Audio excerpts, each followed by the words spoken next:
Dear Esther, the morning after I was washed ashore, salt in my ears, sand in my mouth, and the waves always at my ankles, I felt as though everything had conspired to this one last shipwreck. I remembered nothing but water, stones in my belly and my shoes, threatening to drag me under to where only the most listless of creatures swim.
Those islands in the distance, I am sure, are nothing more than relics of another time, sleeping giants, somnambulist gods laid down for a final dreaming.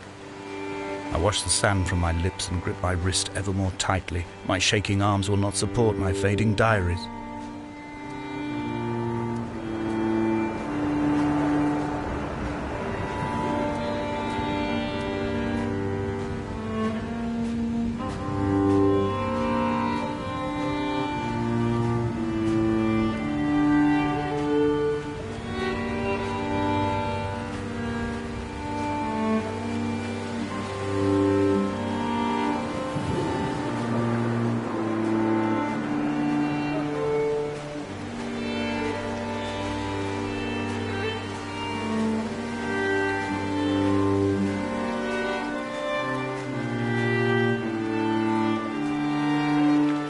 I have found the ship's manifest, crumpled and waterlogged under a stash of paint cans.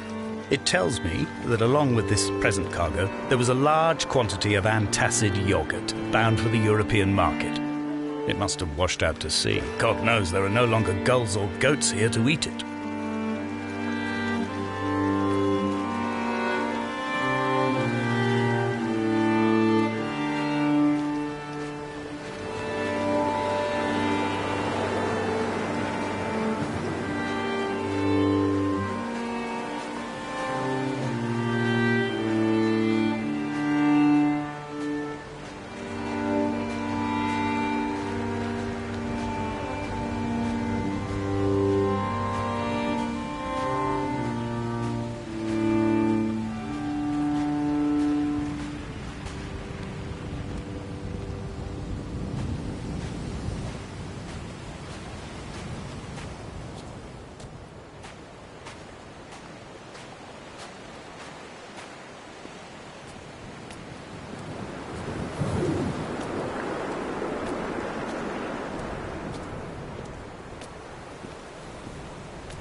The mount is clearly the focal point of this landscape.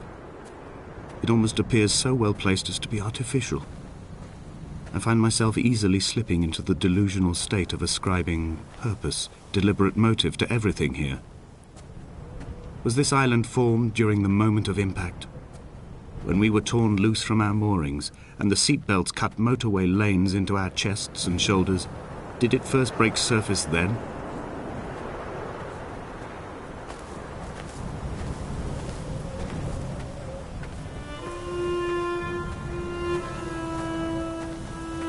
When someone had died or was dying, or was so ill they gave up what little hope they could sacrifice, they cut parallel lines into the cliff, exposing the white chalk beneath.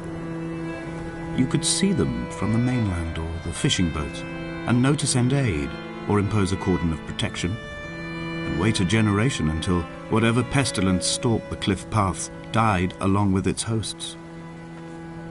My lines are just for this: to keep any would-be rescuers at bay.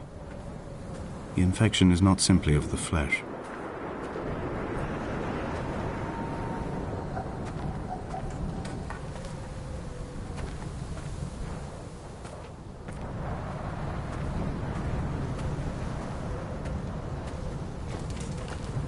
I quote directly, "A motley lot with little to recommend them.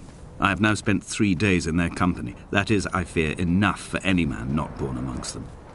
Despite their tedious inclination to quote scripture, they seem to me the most God-forsaken of all the inhabitants of the outer isles. Indeed, in this case, the very gravity of that term, forsaken by God, seems to find its very apex. It appears to me that Donnelly, too, found those who wander this shoreline to be adrift from any chance of redemption. Did he include himself in that, I wonder?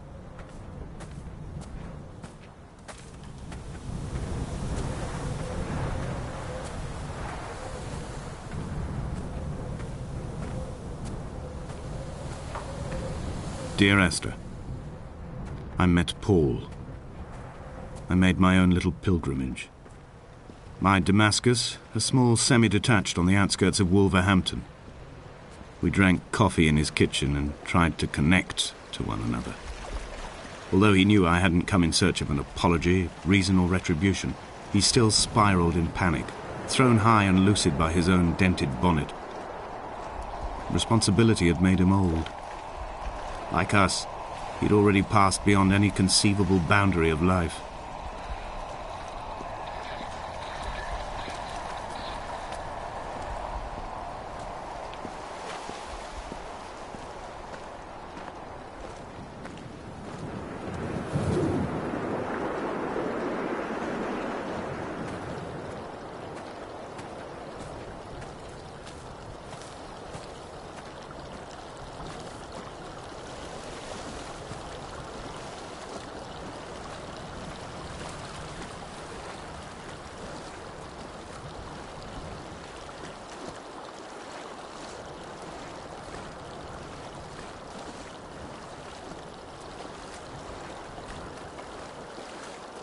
He still maintains he wasn't drunk, but tired. I can't make the judgment or the distinction anymore. I was drunk when I landed here, and tired too. I walked up the cliff path in near darkness and camped in the bay where the trawler lies beached. It was only at dawn that I saw the bothy and decided to make my temporary lodgings there. I was expecting just the aerial and a transmitter stashed in a weatherproof box somewhere on the mount. It had an air of uneasy permanence to it. Like all the other buildings here, erosion seems to have evaded it completely.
Dear Esther, I have now driven the stretch of the M5 between Exeter and Bristol over 21 times. But although I have all the reports and all the witnesses and have cross-referenced them within a millimetre using my Ordnance Survey maps, I simply cannot find the location. You'd think there would be marks to serve as some evidence.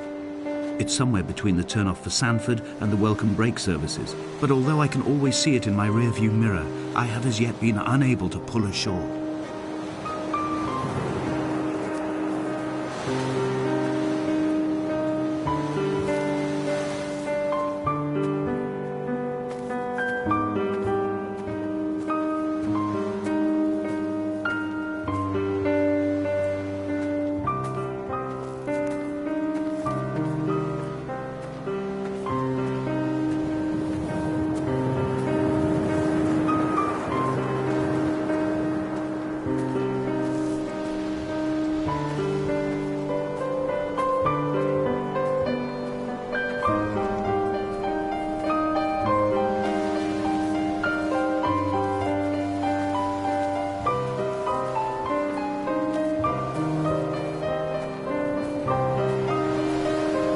It's only at night that this place makes any sluggish effort at life.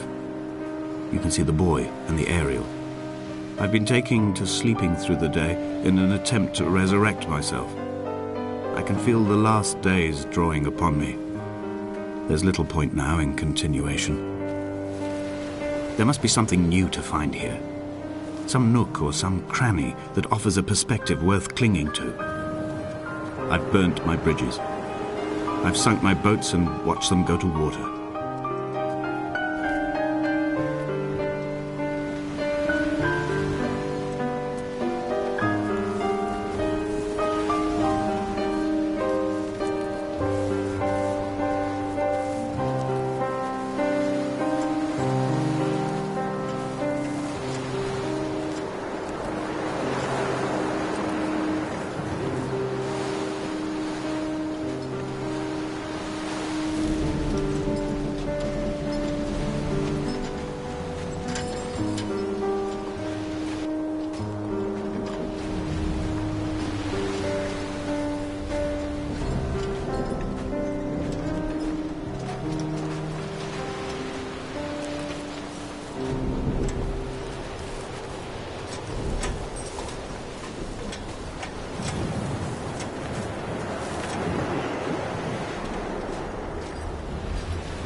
I had kidney stones and you visited me in the hospital. After the operation, when I was still half submerged in anesthetic, your outline and your speech both blurred. Now my stones have grown into an island and made their escape, and you have been rendered opaque by the car of a drunk.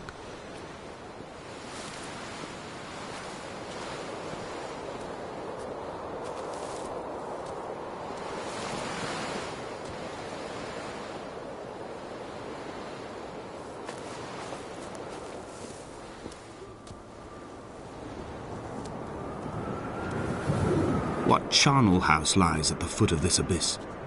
How many dead shepherds could fill this hole?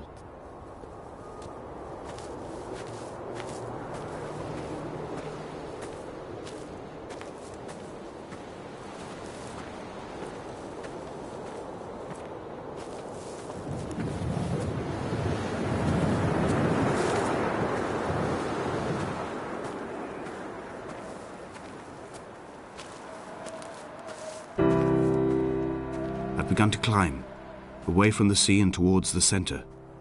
It is a straight line to the summit, where the evening begins to coil around the aerial and squeeze the signals into early silence. The bothy squats against the mount to avoid the gaze of the aerial. I too will creep under the island like an animal and approach it from the northern shore.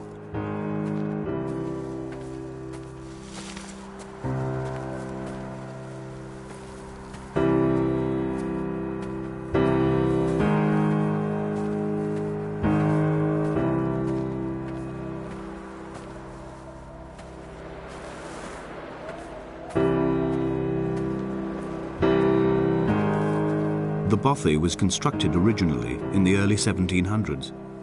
By then, shepherding had formalized into a career, The first habitual shepherd was a man called Jakobsen, from a lineage of migratory Scandinavians. He was not considered a man of breeding by the mainlanders. He came here every summer whilst building the bothy, hoping eventually that becoming a man of property would secure him a wife and a lineage. Donnelly records that it did not work.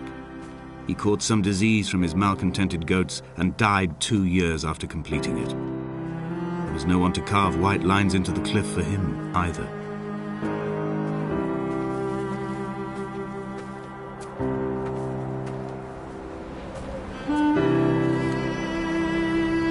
Three cormorants seen at dusk. They did not land. This house built of stone, built by a long-dead shepherd. Contents: my camp bed, a stove, a table, chairs, my clothes, my books. The caves that score out the belly of this island, leaving it famished. My limbs and belly famished. This skin, these organs, this failing eyesight. When the battery runs out in my torch, I will descend into the caves and follow only the phosphorescence home.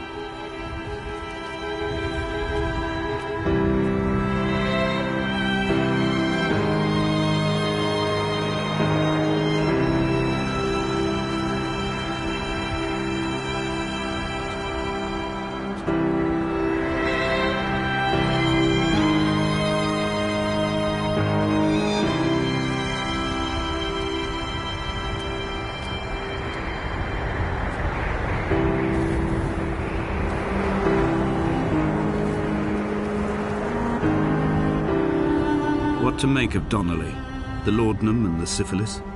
It is clearly not how he began, but I've been unable to discover if the former was a result of his visiting the island or the force that drove him here. For the syphilis, a drunk driver smashing his insides into a pulp as he stumbled these paths, I can only offer my empathy. We're all victims of our age. My disease is the internal combustion engine and the cheap fermentation of yeast.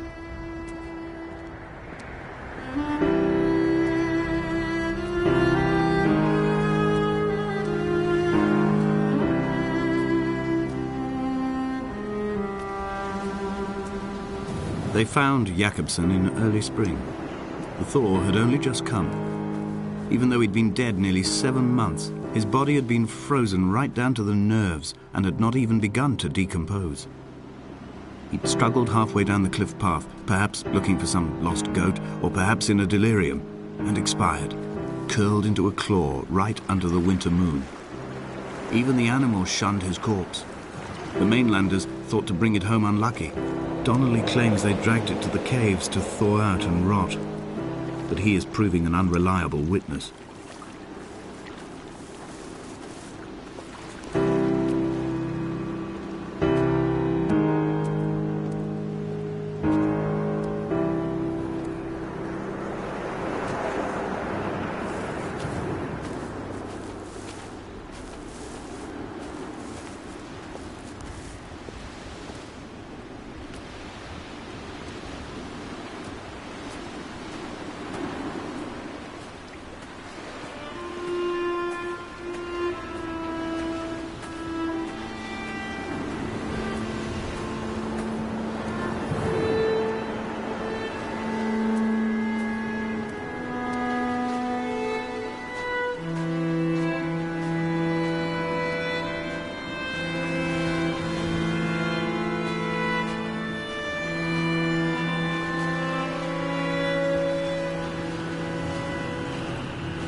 Climbing down to the caves, I slipped and fell and have injured my leg.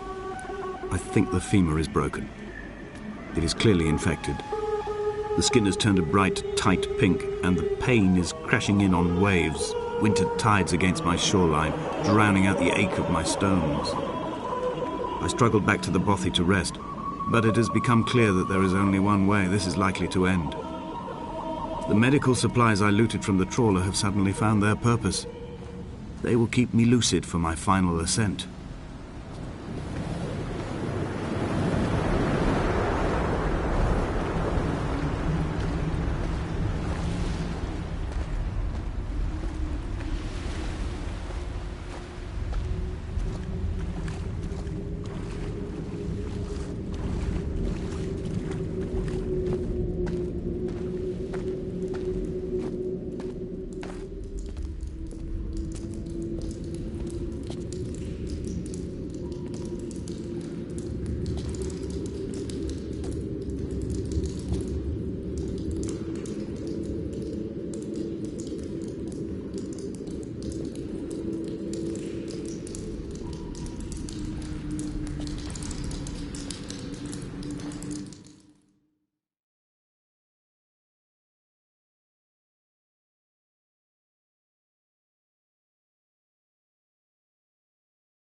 Donnelly did not pass through the caves. From here on in, his guidance, unreliable as it is gone from me. I understand now that it is between the two of us, and whatever correspondence can be drawn from the wet rocks.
I am traveling through my own body, following the line of infection from the shattered femur towards the heart. I swallow fistfuls of painkillers to stay lucid. In my delirium, I see the twin lights of the moon and the Ariel shining to me through the rocks.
I was coming round from the operation, I remember the light they shone in my eyes to check for pupil contraction. It was like staring up at a moonlit sky from the bottom of a well. People moved at the summit, but I could not tell if you were one of them.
sat here and watched two jets carve parallel white lines into the sky.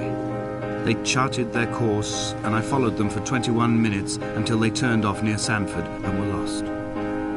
If I were a gull, I would abandon my nest and join them. I would starve my brain of oxygen and suffer delusions of transcendence. I would tear the bottom from my boat and sail across the motorways until I reached this island once again.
Fire and soil, I chose fire. It seemed the more contemporary of the options, the more sanitary. I could not bear the thought of the reassembly of such a ruins. Stitching arm to shoulder and femur to hip, charting a line of thread like traffic stilled on a motorway, making it all acceptable for tearful aunts and traumatized uncles flown in specially for the occasion. Reduce to ash, mix with water, make a phosphorescent paint for these rocks and ceilings.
There were chemical stains on the tarmac, the leak of air conditioning, brake fluid and petrol. He kept sniffing at his fingers as he sat by the roadside, waiting as if he couldn't quite understand or recognize their smell. He said he'd been travelling back from a sales conference in Exeter. He'd stopped for farewell drinks earlier, but had kept a careful eye on his intake. You could hear the sirens above the idling traffic.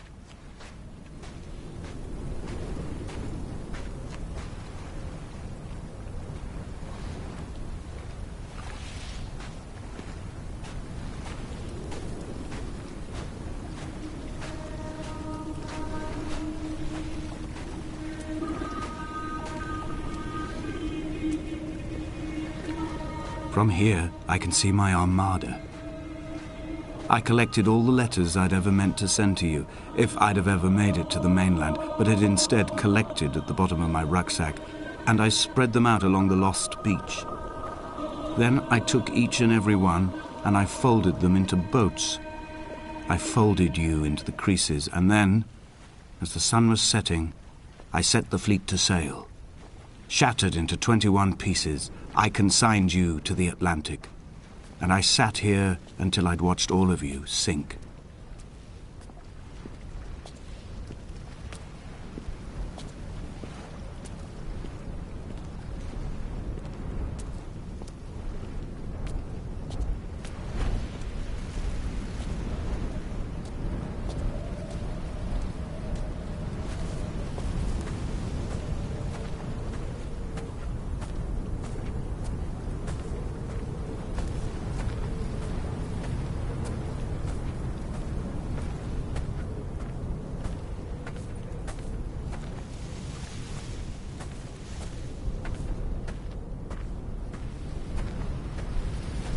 I will drag my leg behind me. I will drag it like a crumpled hatchback, tires blown and sparking across the dimming lights of my vision. I'm running out of painkillers and am following the flicker of the moon home. When Paul keeled over dead on the road to Damascus, they restarted his heart with the jump leads from a crumpled hatchback. It took 21 attempts to convince it to wake up.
I've begun my voyage in a paper boat without a bottom. I will fly to the moon in it. I've been folded along a crease in time, a weakness in the sheet of life. Now you've settled on the opposite side of the paper to me. I can see your traces in the ink that soaks through the fibre, the pulped vegetation. When we become waterlogged and the cage disintegrates, we will intermingle. When this paper aeroplane leaves the cliff edge and carves parallel vapor trails in the dark, we will come together.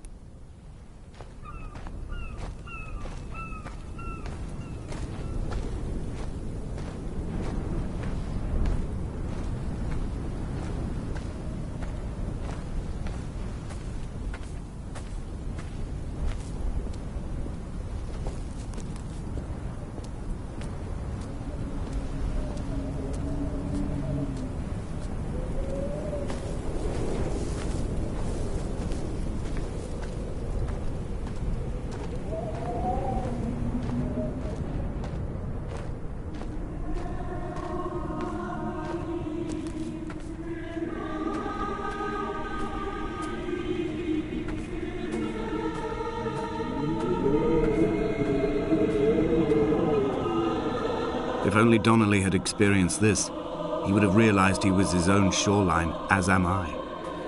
Just as I am becoming this island, so he became his syphilis, retreating into the burning synapses, the stones, the infection.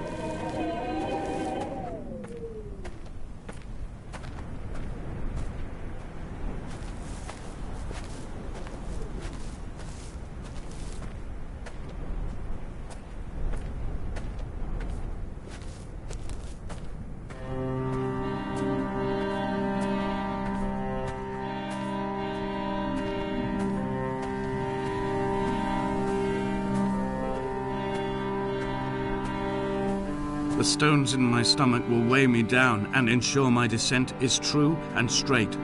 I will break through the fog of these godforsaken pills and achieve clarity. All my functions are clogged, all my veins are choked. If my leg doesn't rot off before I reach the summit, it will be a miracle.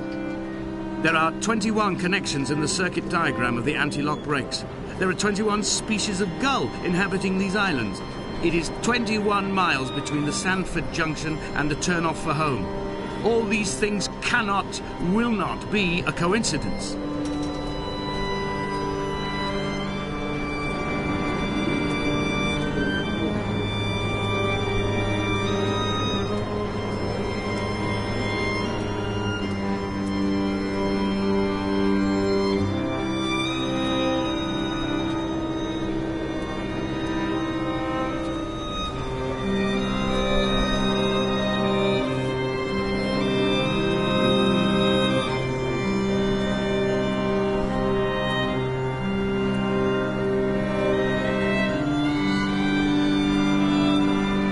Drunk, Esther. He was not drunk at all. He had not drunk with Donnelly or spat Jacobson back at the sea. He had not careered across the lost shores and terminal beaches of this nascent archipelago. He did not intend his bonnet to be crumpled like a spent tissue by the impact. His windscreen was not star-studded all over like a map of the heavens. His paintwork etched with circuit diagrams, strange fish to call the gulls away. The phosphorescence of the skid marks lighting the M5 all the way from Exeter to Damascus.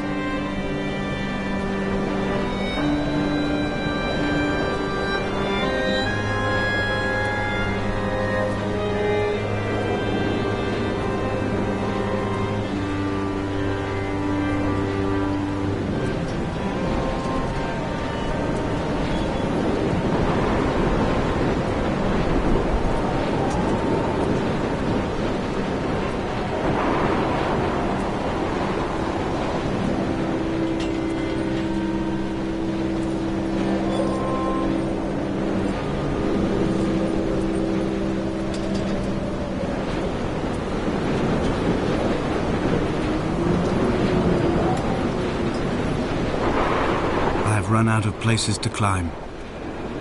I will abandon this body and take to the air.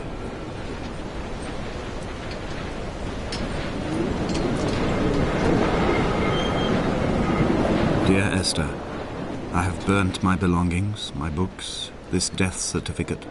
Mine will be written all across this island. Who was Jacobson?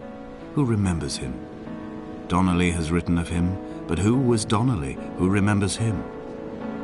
I have painted, carved, hewn, scored into this space all that I could draw from him. There will be another to these shores to remember me. I will rise from the ocean like an island without bottom, come together like a stone, become an aerial, a beacon, that they will not forget you. We've always been drawn here. One day the gulls will return and nest in our bones and our history. I will look to my left and see Esther Donnelly flying beside me. I will look to my right and see Paul Jakobsen flying beside me. They will leave white lines carved into the air to reach the mainland, where help will be sent.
Come back.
Dear Esther, the morning after I was washed ashore, salt in my ears, sand in my mouth, and the waves always at my ankles, I felt as though everything had conspired to this one last shipwreck.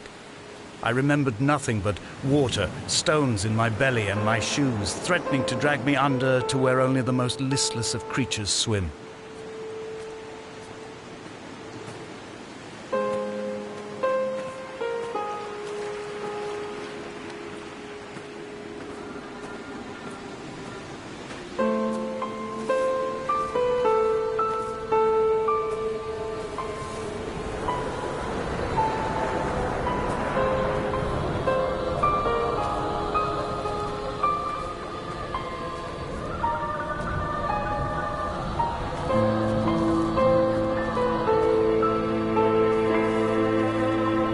Donnelly reported the legend of the hermit, a holy man who sought solitude in its most pure form. Allegedly, he rode here from the mainland in a boat without a bottom, so all the creatures of the sea could rise at night to converse with him.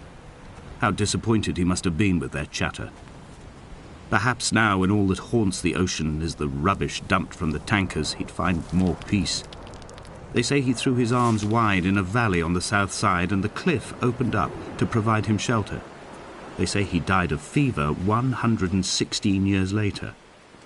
The shepherds left gifts for him at the mouth of the cave, but Donnelly records they never claimed to have seen him.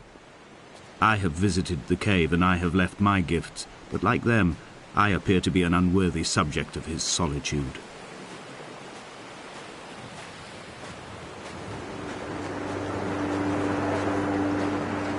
Those islands in the distance, I'm sure, are nothing more than relics of another time, sleeping giants, somnambulist gods laid down for a final dreaming.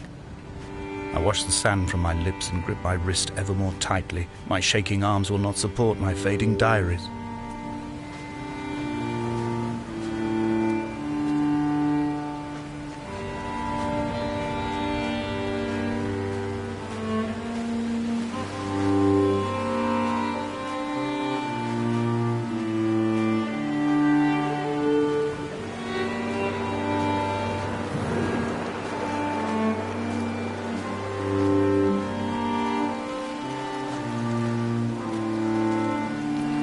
I have found the ship's manifest, crumpled and waterlogged under a stash of paint cans. It tells me that along with this present cargo, there was a large quantity of antacid yogurt bound for the European market. It must have washed out to sea. God knows there are no longer gulls or goats here to eat it.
A wonderful sight.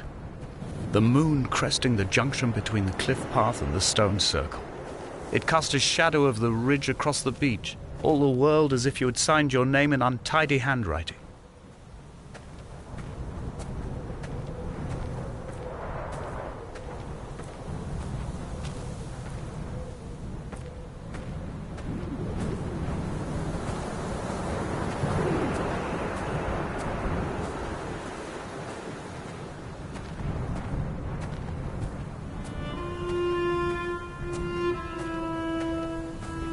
When someone had died or was dying, or was so ill they gave up what little hope they could sacrifice, they cut parallel lines into the cliff, exposing the white chalk beneath.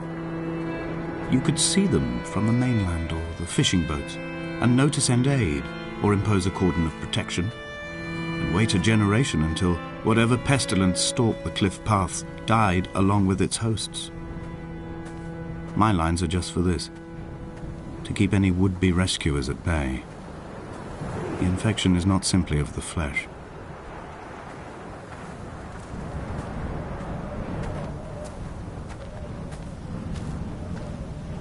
We are not like Lot's wife, you and I.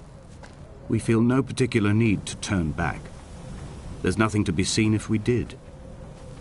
No tired old man parting the cliffs with his arms. No gifts or Bibles laid out on the sand for the taking. No tides turning or the shrieking gulls overhead. The bones of the hermit are no longer laid out for the taking. I have stolen them away to the guts of this island, where the passages all run to black, and where we can light each other's faces by their strange luminescence.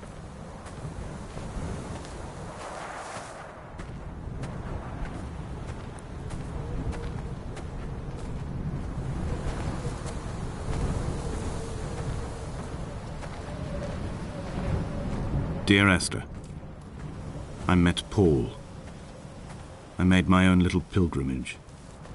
My Damascus, a small semi-detached on the outskirts of Wolverhampton. We drank coffee in his kitchen and tried to connect to one another. Although he knew I hadn't come in search of an apology, reason or retribution, he still spiraled in panic, thrown high and lucid by his own dented bonnet. Responsibility had made him old. Like us, he'd already passed beyond any conceivable boundary of life. I would leave you presents outside your retreat in this interim space between cliff and beach. I would leave you loaves and fishes, but the fish stocks have been depleted and I've run out of bread. I would row you back to your homeland in a bottomless boat, but I fear we would both be driven mad by the chatter of the sea creatures.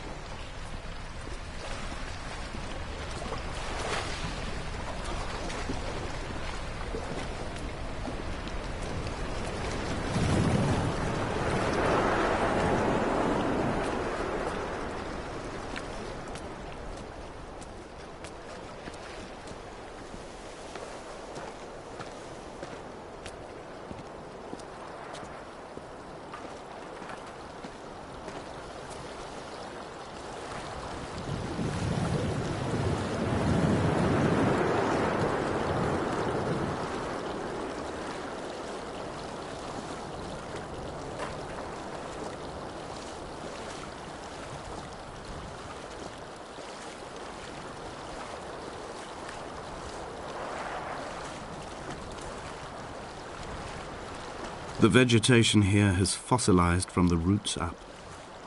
To think they once grazed animals here, the remnants of occupation being evidence to that. It is all sick to death. The water is too polluted for the fish, the sky is too thin for the birds, and the soil is cut with the bones of hermits and shepherds. I've heard it said that human ashes make great fertilizer, that we could sow a forest from all that is left of your hips and rib cage, with enough left over to thicken the air and repopulate the bay.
Dear Esther, I have now driven the stretch of the M5 between Exeter and Bristol over 21 times.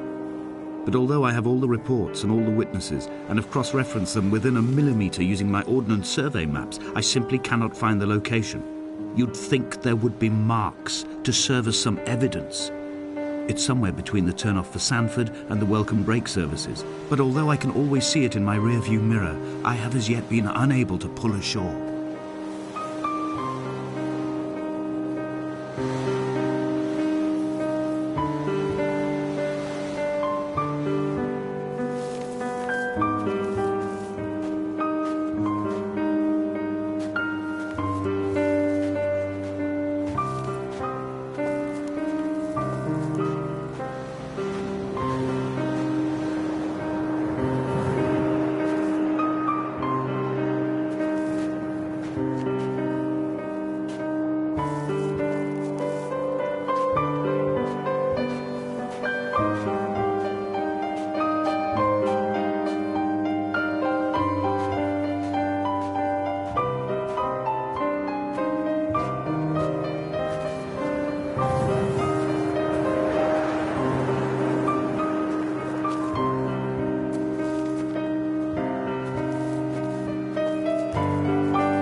An imagined answer phone message.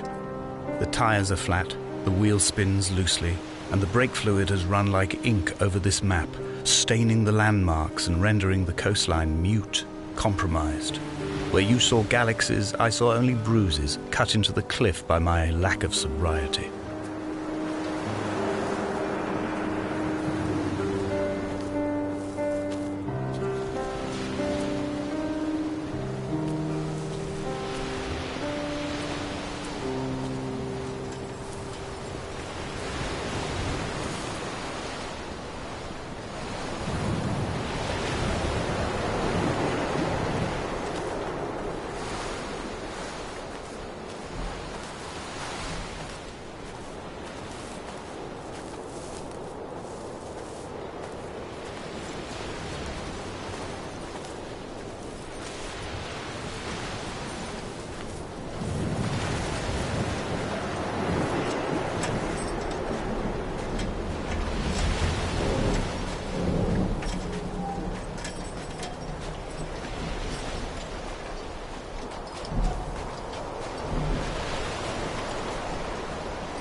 There must be a hole in the bottom of the boat.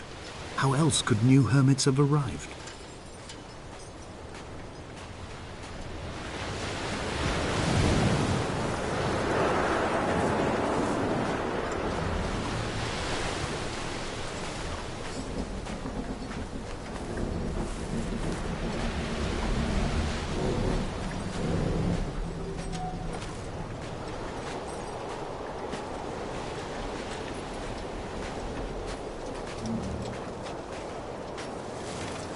I had kidney stones and you visited me in the hospital.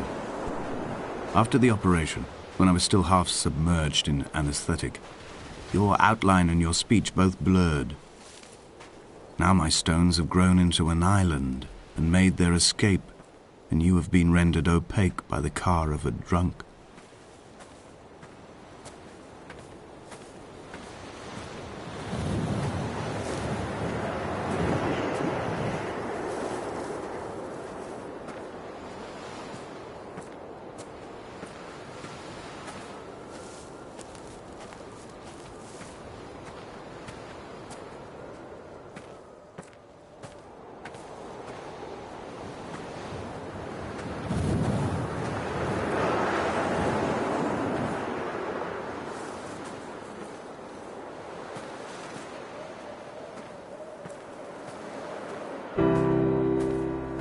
I've begun to climb, away from the sea and towards the centre.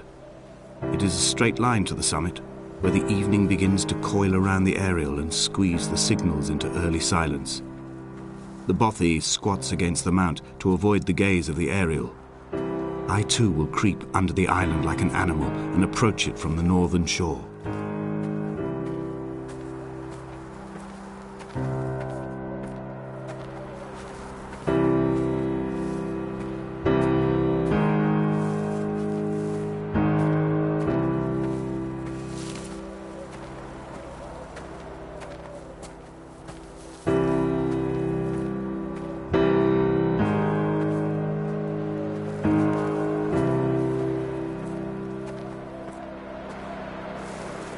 The bothy was constructed originally in the early 1700s.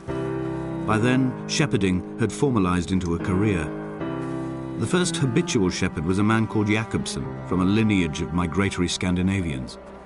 He was not considered a man of breeding by the mainlanders. He came here every summer whilst building the bothy, hoping eventually that becoming a man of property would secure him a wife and a lineage. Donnelly records that it did not work. He caught some disease from his malcontented goats and died 2 years after completing it. There was no one to carve white lines into the cliff for him either.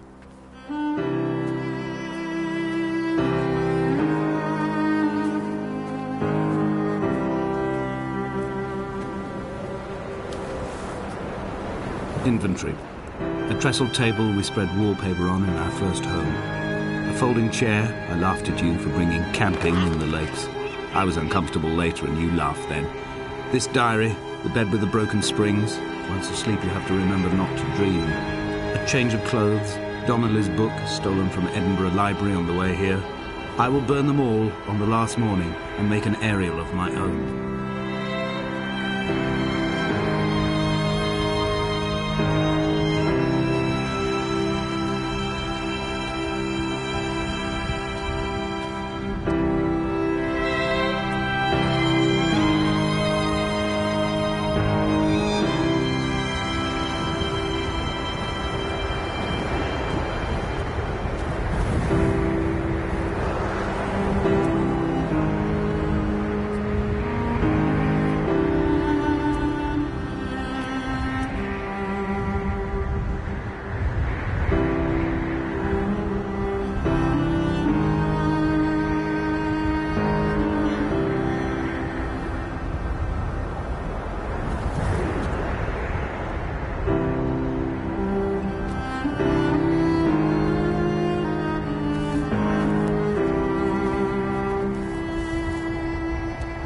Jakobsen's ribcage, they told Donnelly, was deformed, the result of some birth defect or perhaps a traumatic injury as a child. Brittle and overblown it was, and desperately light. Perhaps it was this that finally did for him, unable to contain the shattering of his heart. In half-light, his skeleton a discarded prop, a false and calcified seabird.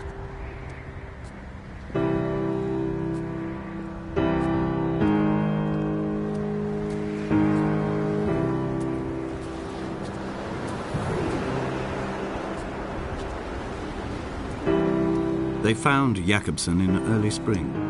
The thaw had only just come. Even though he'd been dead nearly 7 months, his body had been frozen right down to the nerves and had not even begun to decompose. He'd struggled halfway down the cliff path, perhaps looking for some lost goat, or perhaps in a delirium, and expired, curled into a claw right under the winter moon. Even the animals shunned his corpse. The mainlanders thought to bring it home unlucky. Donnelly claims they dragged it to the caves to thaw out and rot, but he is proving an unreliable witness.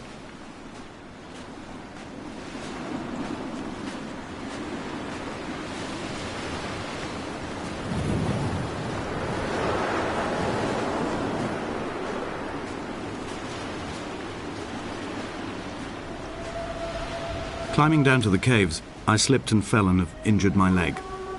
I think the femur is broken. It is clearly infected. The skin has turned a bright, tight pink, and the pain is crashing in on waves, winter tides against my shoreline, drowning out the ache of my stones.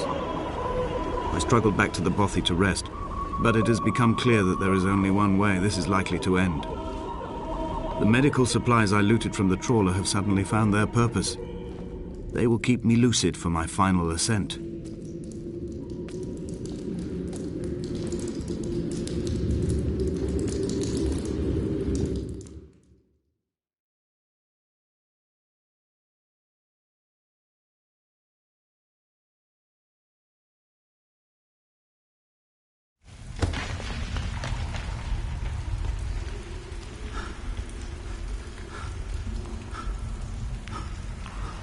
From here, this last time, I have understood there is no turning back.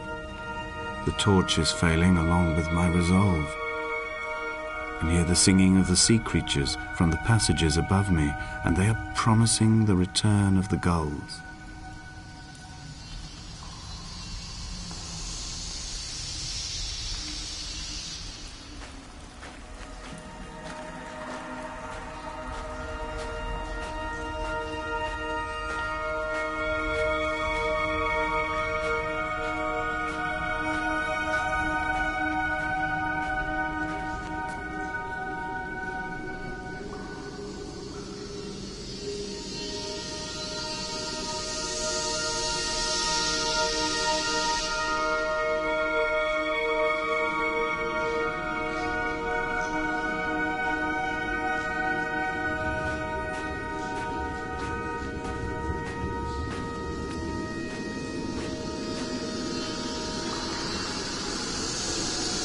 There is no other direction, no other exit from this motorway. Speeding past this junction, I saw you waiting at the roadside, a one last drink in your trembled hands.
I am traveling through my own body, following the line of infection from the shattered femur towards the heart. I swallow fistfuls of painkillers to stay lucid. In my delirium, I see the twin lights of the moon and the Ariel shining to me through the rocks.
I will hold the hand you offered to me, from the summit down to this well, into the dark waters where the small flowers creep for the sun. Headlights are reflected in your retinas, moonlit in the shadow of the crematorium chimney.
The moon over the Sandford Junction, headlights in your retinas.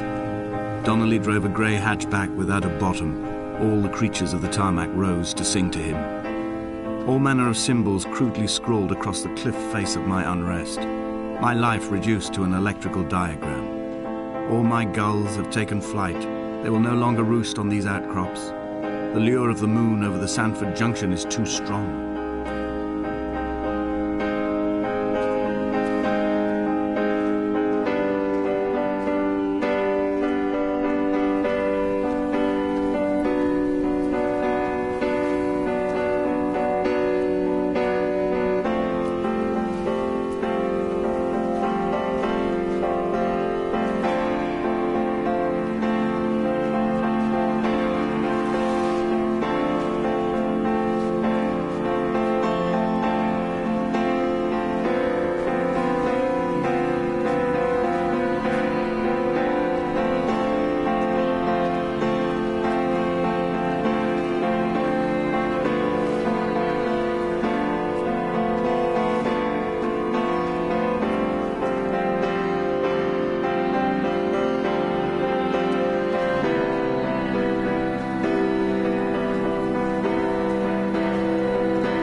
Dear Esther, I find each step harder and heavier.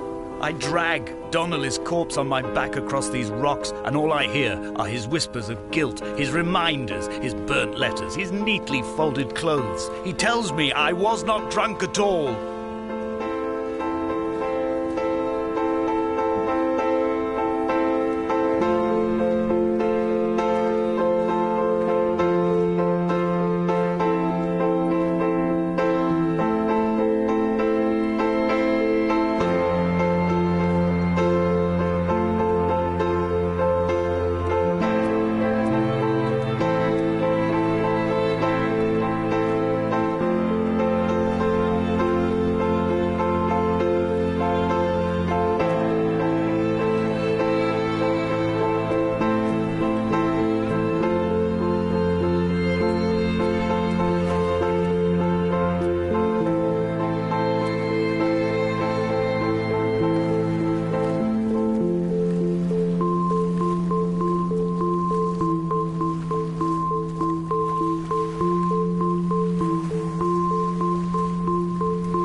There were chemical diagrams on the posters on the walls on the waiting room. It seemed appropriate at the time.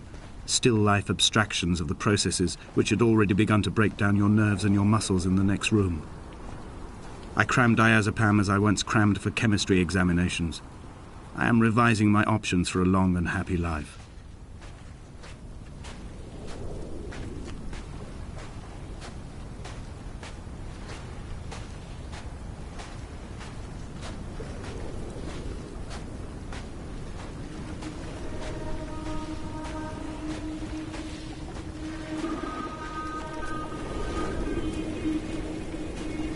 From here, I can see my armada. I collected all the letters I'd ever meant to send to you, if I'd have ever made it to the mainland, but had instead collected at the bottom of my rucksack, and I spread them out along the lost beach. Then I took each and every one, and I folded them into boats. I folded you into the creases, and then, as the sun was setting, I set the fleet to sail. Shattered into 21 pieces, I consigned you to the Atlantic, and I sat here until I'd watched all of you sink.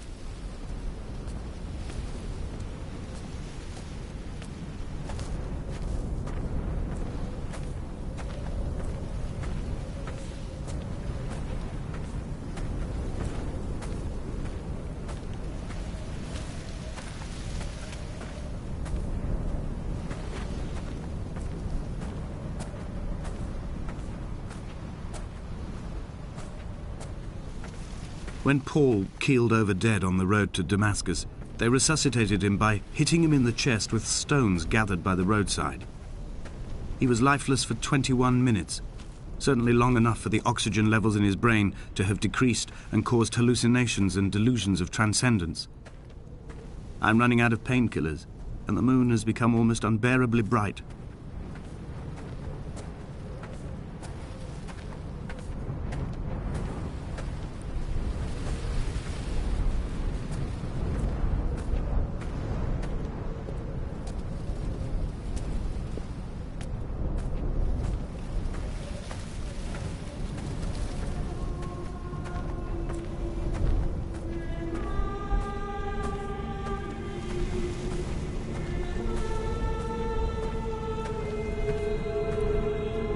I've begun my voyage in a paper boat without a bottom. I will fly to the moon in it. I've been folded along a crease in time, a weakness in the sheet of life. Now you've settled on the opposite side of the paper to me. I can see your traces in the ink that soaks through the fiber, the pulped vegetation. When we become waterlogged and the cage disintegrates, we will intermingle.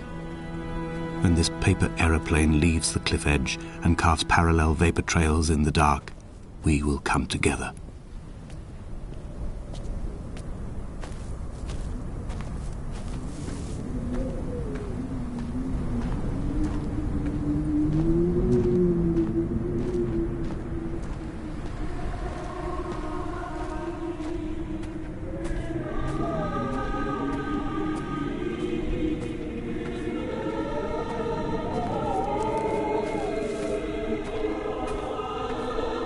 If only Donnelly had experienced this, he would have realized he was his own shoreline, as am I.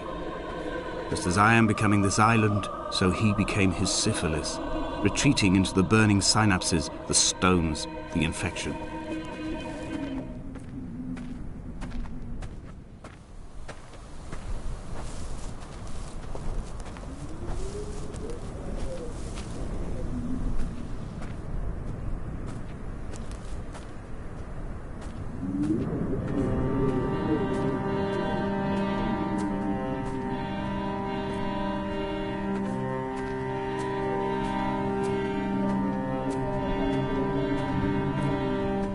Bent back like a nail, like a hangnail, like a drowning man clung onto the wheel, drunk and spiraled, washed onto the lost shore under a moon as fractured as a shattered wing.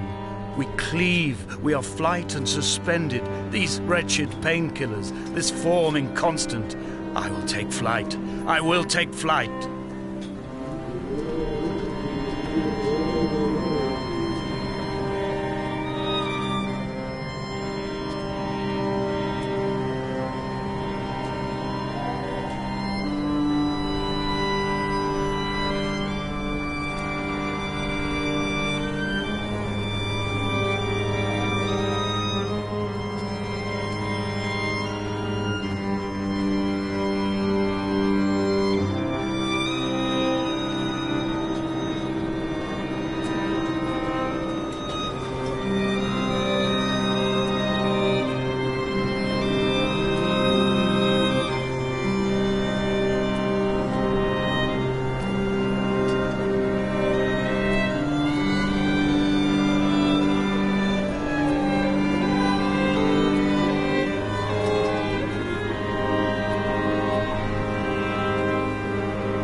have dredged these waters for the bones of the hermit, for the traces of Donnelly, for any sign of Jakobsen's flock, for the empty bottle that would incriminate him. I have scoured this stretch of motorway 21 times, attempting to recreate his trajectory, the point when his heart stopped dead and all he saw was the moon over the Sanford Junction. He was not drunk, Esther. He was not drunk at all, and it was not his fault. It was the converging lines that doomed him. This is not a recorded natural condition. The gulls do not fly so low over the motorway and cause him to swerve. The paint scored away from his car in lines like an infection, making directly for the heart.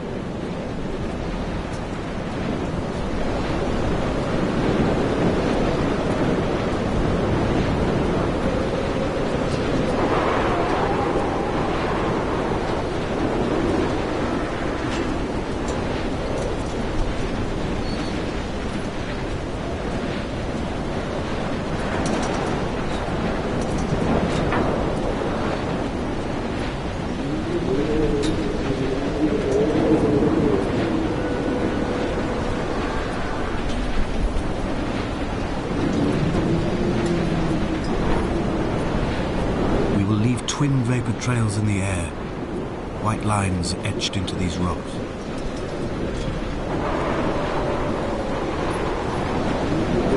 Dear Esther, I have burned the cliffs of Damascus. I have drunk deep of it. My heart is my leg, and a black line etched on the paper all along this boat without a bottom. You are all the world like a nest to me. Eggs unbroken form like fossils, come together, send small black flowers to the air. From this infection, hope. From this island, flight. From this grief, love.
Come back.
Dear Esther, I have now driven the stretch of the M5 between Exeter and Bristol over 21 times. But although I have all the reports and all the witnesses, and have cross-referenced them within a millimetre using my Ordnance Survey maps, I simply cannot find the location. You'd think there would be marks to serve as some evidence. It's somewhere between the turn-off for Sanford and the welcome brake services, but although I can always see it in my rear-view mirror, I have as yet been unable to pull ashore.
There must be a hole in the bottom of the boat. How else could new hermits have arrived?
Dear Esther, I have lost track of how long I have been here and how many visits I have made overall.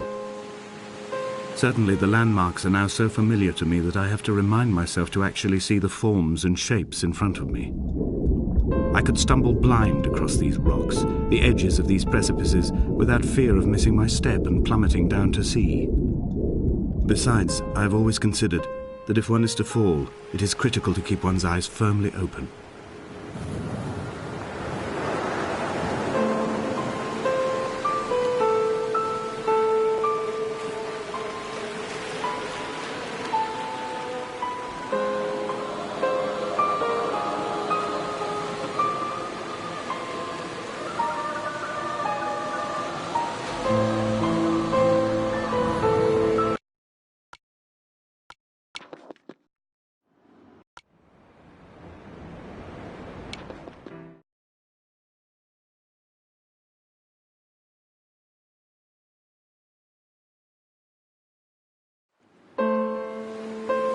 Dear Esther,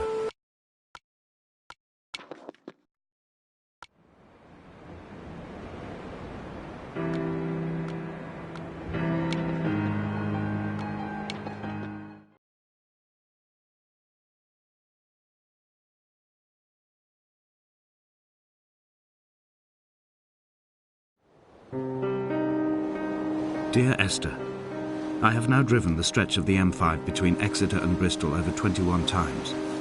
But although I have all the reports and all the witnesses, and have cross-referenced them within a millimetre using my Ordnance Survey maps, I simply cannot find the location. You'd think there would be marks to serve as some evidence. It's somewhere between the turn-off for Sanford and the welcome brake services, but although I can always see it in my rear-view mirror, I have as yet been unable to pull ashore.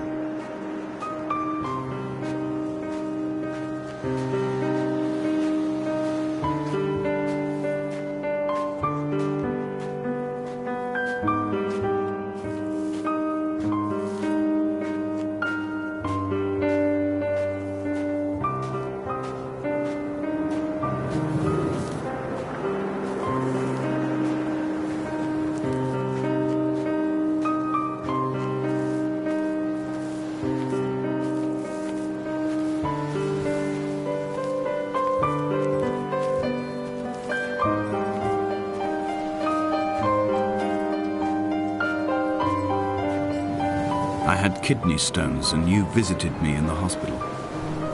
After the operation, when I was still half submerged in anaesthetic, your outline and your speech both blurred. Now my stones have grown into an island and made their escape, and you have been rendered opaque by the car of a drunk.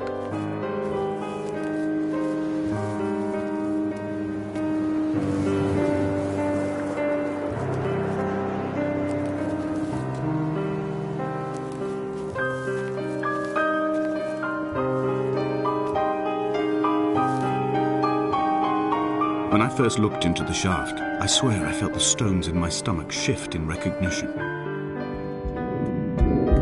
Come back.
Hello everyone, I'm Dan Pinchbeck, I'm the creative director of the Chinese Room, and this is the Dear Esther Developers Commentary.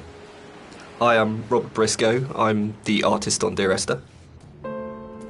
So you'll see around you in a lot of the environments, there's a lot of detail ingrained into everything. One of the things that I wanted to do with Dear Esther is bring the visuals up to the same kind of level of detail that Dan and Jess had put into the other areas of the game. So all of the history and the kind of hidden pieces of story that are intertwined with the VOs and the music and stuff, I kind of wanted to bring some of that into the environments. So if you look around you, you'll see that there's a lot of interesting bits and pieces, a piece of paper with someone's name on it, a photograph, an ultrasound.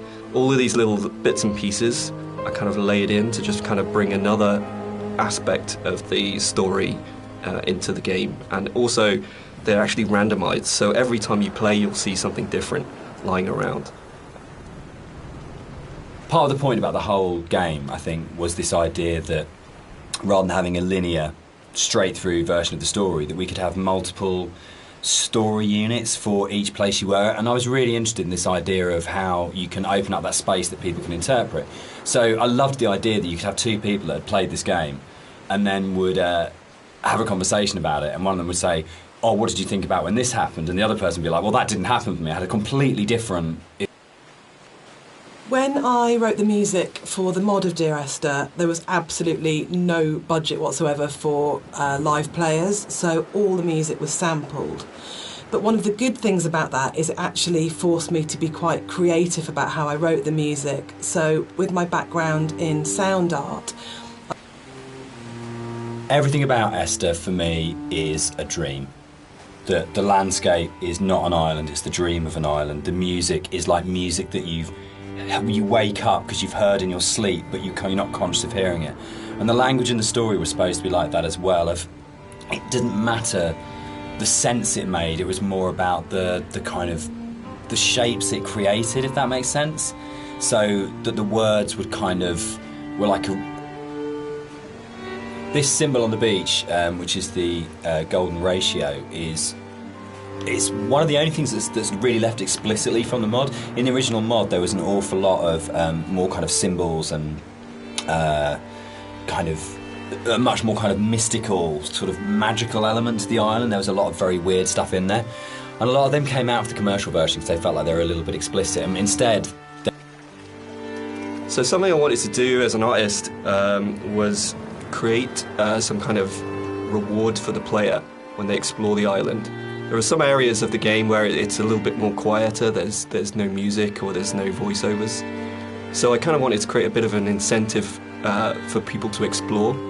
And you'll find around the island that these kind of like random scattered items that are usually slightly out of place from the environment themselves, but in another aspect they actually bring a little bit of story to the island itself, usually to the island or to the actual protagonists or the characters that surround it. So you'll find that around the island these little props and stuff. Just keep your eye out for it if you're exploring.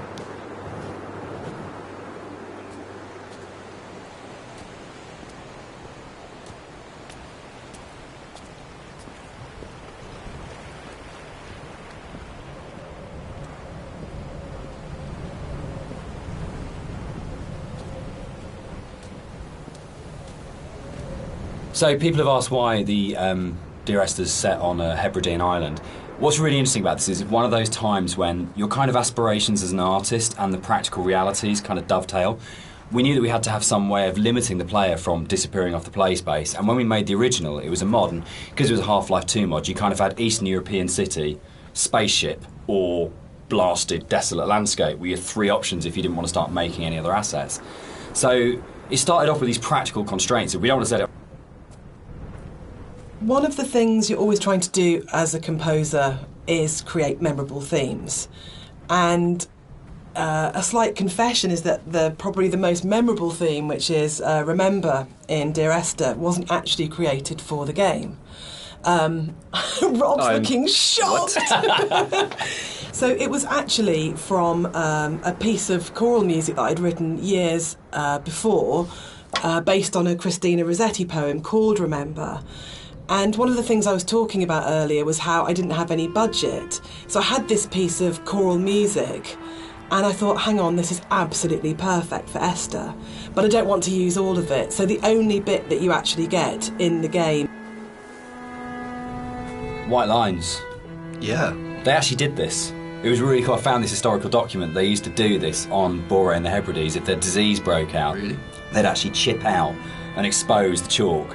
So if you're on a boat and you were coming to the island, you know not to land because it was infectious, which is the coolest, most amazing. It's one of those things where you go, it's almost impossible as a writer to come up with something as cool as that. It just has to be something that was actually done. And it's so sad as well. And I love this bit and the fact that we can do it because it feels really real because it references a real thing. And I don't know, there's something really special about that. But it was always one of those bits in the game that I thought, we've got to be able to represent this somehow. We have to be able to get these. Something that I wanted to bring through in the art of the game was the same kind of fidelity that you find in both Jessica's music and Dan's writing, in the same kind of way that you have all of these little details, these very close attentions to detail that kind of really bring richness to the story, and something that was missing in the original. There's a scene in Donnie Darko where Drew Barrymore's playing his English teacher, and she talks about cellador as being the most beautiful word in the English language, and about it's the sound of the words together. And Dear Esther actually comes from the introduction to From a Faith No More song, the Crab song on the first album, Introduce Yourself. And there's a point where, I think it's Chuck at that point as the vocalist before Mike Patton, just says, Dear Esther. And it really lodged with me because the sound Dear Esther just has a really amazing sound to it. And I think when we started making it, and the idea of it being this series of letters to someone came through, it just came straight back out of going, that's just a really beautiful sounding combination of words. And I think that really sums up the whole approach to the writing in Dear Esther of what's the most beautiful I think the central question to the entire experience for most people that have played it or are talking about it is this idea of, is the island real? Is what's going on a literal event of a man walking across a Scottish island, or is it a dream that he's had? Does the island even exist? And one of the things that we try to do with the writing is to constantly lull the player into a position where they got an understanding, they made a decision about what they thought was going on, and then to undercut it. So you never actually were able to settle on any one interpretation. One of the things that's been most commented on with the audio and the music in Dear Esther is how sparse it is. And that was a really deliberate tactic. I wanted to leave room for the player to think and to dream and to wonder and to put their own interpretation into what was happening. And I think the problem with so much modern media is how bombarded we are constantly. It's the kind of MTV, flash in your face, constant music. And Dan and I watch a lot of drama together, and that really is constant Endless, music. which is constantly telling you what you should feel, like really clearly, and it's like being kind of beaten up by the music sometimes. And when you read a lot of reviews of Dear Esther, So there's a lot of places in the game where you see a lot of strange things, and this is very deliberate. One of the things we wanted to do is just kind of like not spoon feed the player every little piece of story. We kind of just, some things are literally just in there to just kind of let you think and let you decide on whatever you want to bring to the story yourself.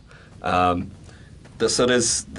it's kind of like I approached it like an impressionist painting, where you've got like this kind of very vague outline of things, but if you stare at it enough, you can kind of like fill in the spaces, and kind of the image comes together on its own. So a lot of these kind of strange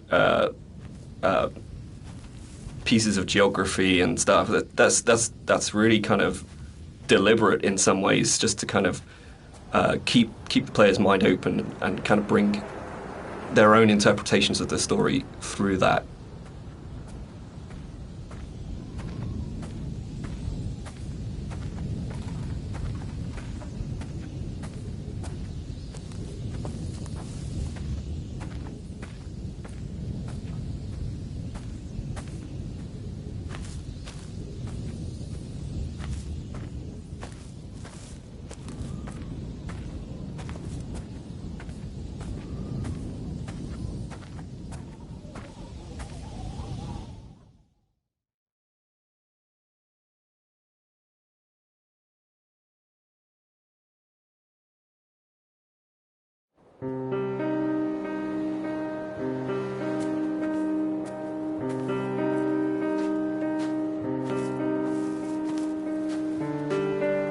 When I was originally thinking about how to write the music for the game, I suddenly realised that you don't see anybody in the game, and the most important character as such is the island itself.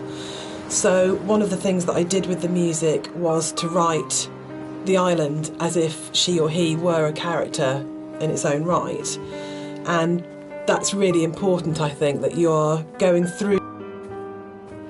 All right, let's talk about walking. Let's do it. We're gonna address the elephant in the room, the very, very slow-moving elephant in the room. So this might be a longer conversation because it kind of fits with that.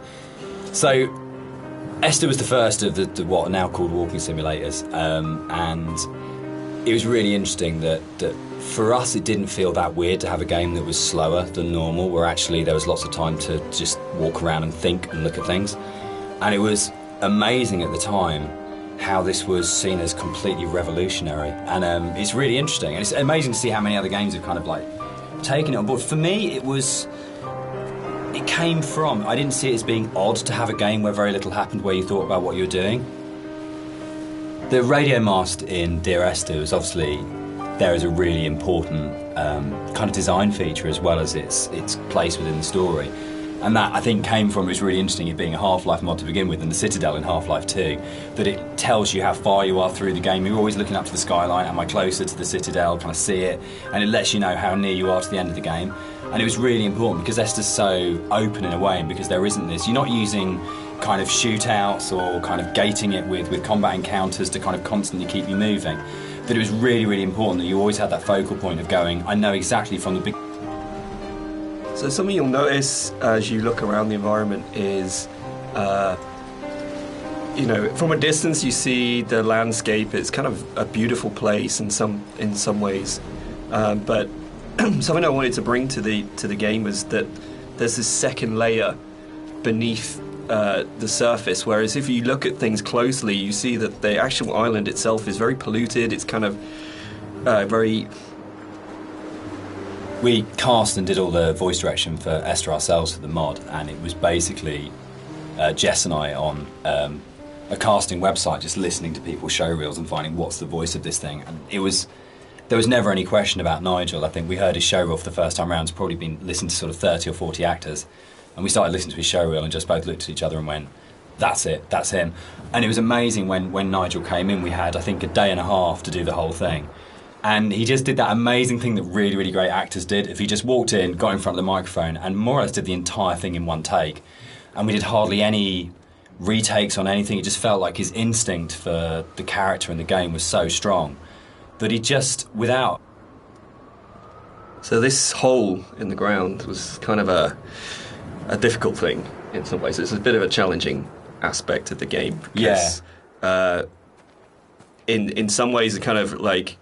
I think for me, we wanted to have this this pit here, and I wanted the player to be able to actually go as close as possible and like look over the edge and you know, kind of have this feeling of dread and stuff. But the other issue that we faced was like, what happens if the player just jumps into the hole? Like we have no.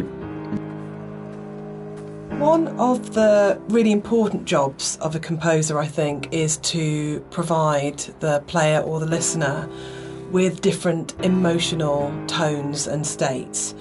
And up until this point in the game, the music has been very sparse, very intimate, and very isolating in a way. But the island is also a beautiful and magnificent place, and what I wanted to do at this point for the first time in the game is to create something that was really epic.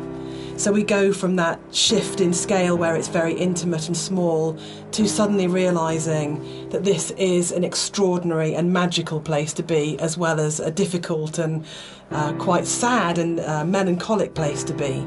So the string players were instructed at this point to play with much more vibrato. Up until this point they've played in a very sort of Scottish style actually, no vibrato, very plain playing. But this was a really beautiful cue to write, actually, because that has that scale. You suddenly realise that the island is really big, and you know, you have this beautiful vista, and the music then shifts, so the player can actually, just for a moment, I think, enjoy being where they are. Yeah, I think that's it.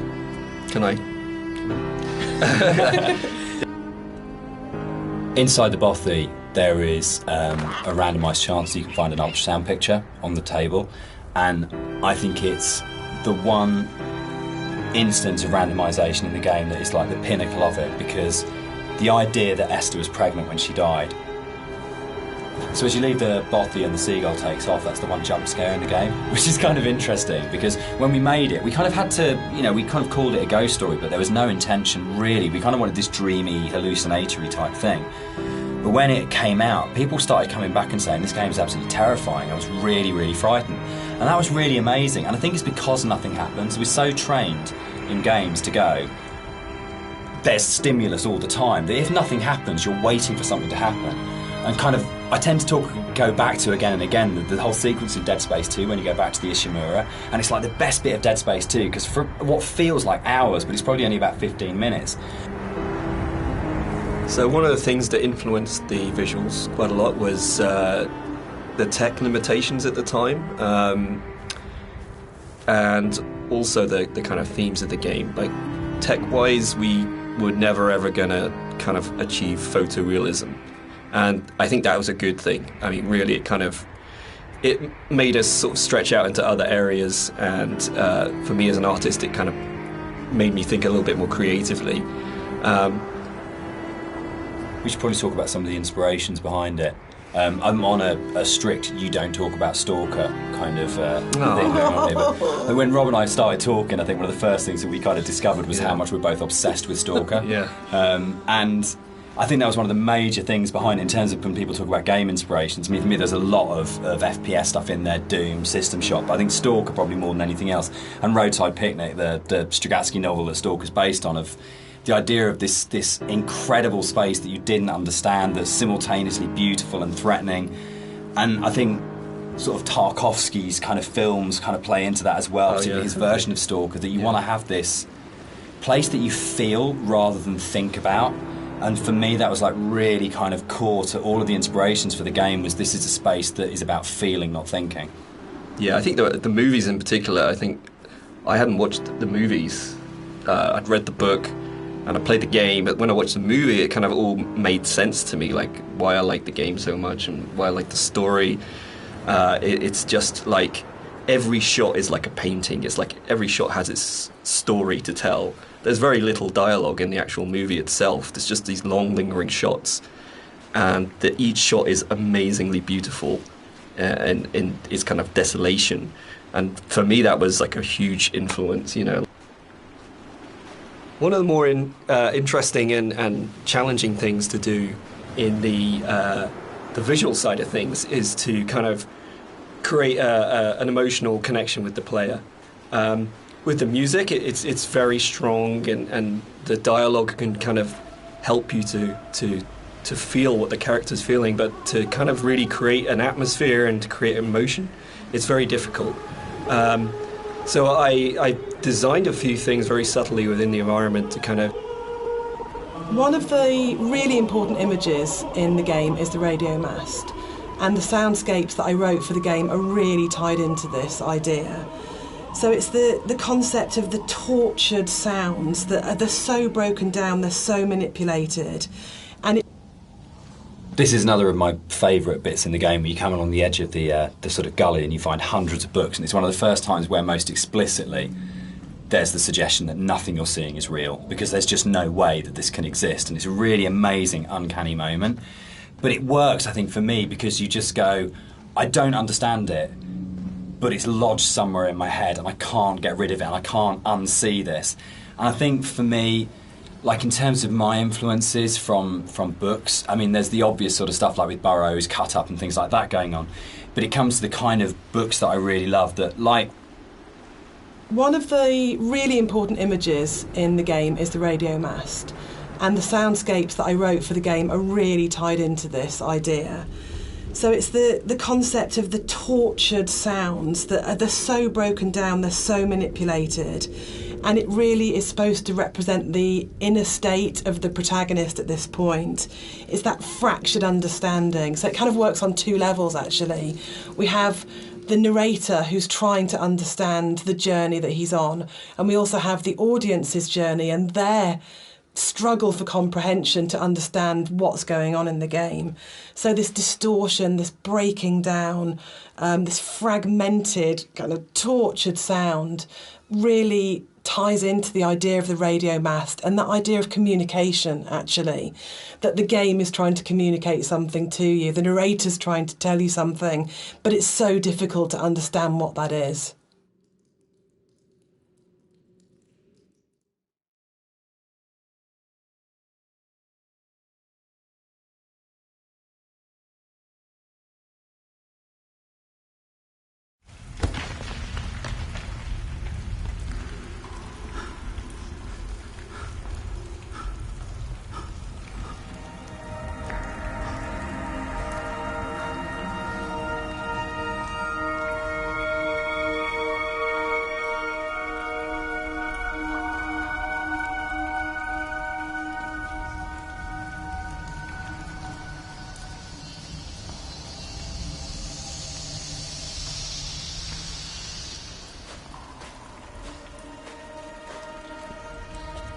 The caves in the game are really interesting because it's a very tonal shift within the whole visual look of the game. It's kind of like this more organic, more surreal, dreamlike landscape compared to what you're used to before this point. It's we kind of used the visuals and this kind of unreal theme very subtly, but here it's kind of at the forefront. And it's, to me, has kind of been designed as this kind of journey through the inner self, through the body. This, for me, is probably the most pivotal music cue in the game, and it's the one that most people write to me about to say that they are absolutely obsessed with and they love. It's the only music cue that has singing, it has a female voice, and I think that's a really important shift for me, that you've gone from this beautiful string music, but it's quite abstract, into what is effectively a song, and with lyrics, so you're actually explicitly saying something as a composer at this point. The other thing that I think it's important to say for me is it's the biggest shift from the music that I wrote for the mod. It's the same music, but the act of having it sung by an amazing singer. I sang it on the original and it's really bad, and Clara Sanabras re-recorded it, and it's what good actors... I just want to say that I think you can divide caves in games into pre and post Dear Esther. I think that it's just a way of breaking away from reality into saying what you can do with these spaces that actually makes them this incredibly, much more vividly colourful and much more kind of interpretive and look for it. And it's really interesting that I look at caves now in games, and I find myself going, that's a very Rob Briscoe cave. And I think that's an amazing thing to have achieved. So I think it's one of those. It's great paying other people's work compliments. I enjoy that because you never feel like you're being big-headed about yourself, but I think it is. I think when you're designing a game, it's very easy to get very locked into what the system can do. And you're trying to deal with all the different variations of things, that if a player does this, then this, and we have to deal with the consequence here. And our lead designer, Andrew, and I talk about this all the time, about you might have an idea, but then how does this radiate out throughout the entire system? And you get very caught in the idea of what the system has to be and how robust the system has to be and this kind of thing. And I think what's really important as a sort of a designer, as a creative, is that understanding that actually the real game is happening in the player's head, and that the system can be whatever you want it to be, but if the game isn't running in the player's head as opposed to on the screen, then you're missing a trick. You're not letting the game be everything it could be. And I think the great thing about working with a game as simple as Esther in a way is that those sort of consequences.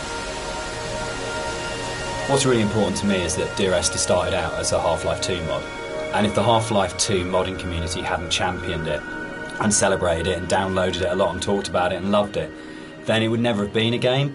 So it's never really bothered me, the kind of is it a game conversation, because as far as I can see it, Dear Esther and like everything that's come after it has been inspired by it. This was championed by Half-Life. Dear Esther was my first foray into writing music for games, and I actually approached it very traditionally, so more as a film score than a traditional interactive game music score. And what's really interesting for me is that the lack of interactivity in the music was never a problem for anybody that played the game. And that's a separate discussion, but there's a big schism between game music composers of how much the music should be following the player at all times in terms of interactive music. But one of the reasons I wanted to say something at this point was that this was my little first journey into thinking about how you write music for games rather than films. So I had this song that was a certain length, and Dan said, well, we don't know how long the player is going to take to traverse through that space. And I thought, oh no, he's right, and slightly panicked. So this was a very simple solution where the song was split in half, and then I wrote some drone music that could just play for as long as was needed as the player walks through the space, and then the second half of the song would seamlessly play. And it's very, very simple. I don't know when the paper origami boats first came into things with Esther, really, but it felt like a really amazing metaphor of taking these letters and folding them into boats and then letting them leave the island, because you know at this point in the game is kind of the realisation is there that this isn't going to end well, and that the narrator is never leaving the island. And the idea that this kind of, again, the idea of communication, or the attempt or failing communication, or trying to... In a lot of ways, the caves were the hardest area of the game to actually write, because we knew we didn't want to have much voiceover in there. I think because of the strength of the music, and this goes right back to the original mod, we wanted that to be the voice and for it to be a chance for Esther to speak rather than the narrator.